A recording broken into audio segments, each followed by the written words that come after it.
va poursuivre. Est-ce que la configuration est la même sur le tourteau de soja, Mathieu? Non, c'est plus poussif. Le marché des céréales dans son ensemble peine un petit peu, que ça soit sur les blés, les colzas ou même le maïs, hein. Pour certaines, on est même repassé sous les niveaux d'avant la crise ukrainienne.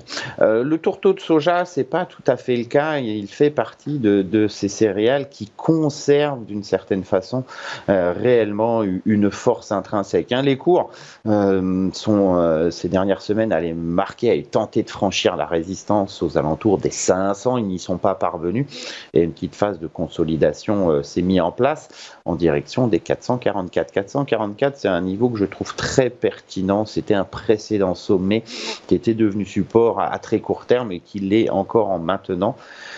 Il est tout à fait à même, d'une certaine façon, de relancer la tendance haussière sur cette matière agricole plus forte que les autres.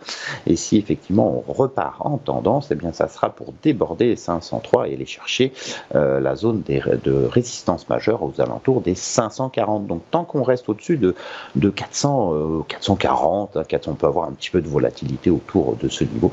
Tant qu'on reste au-dessus de 440, c'est immédiatement haussier et on peut aller rechercher de nouveau plus haut. Si par malheur eh bien on cassait ce niveau en clôture hebdomadaire, effectivement on pourrait alors s'attendre à un mouvement beaucoup plus désordonné, beaucoup plus long.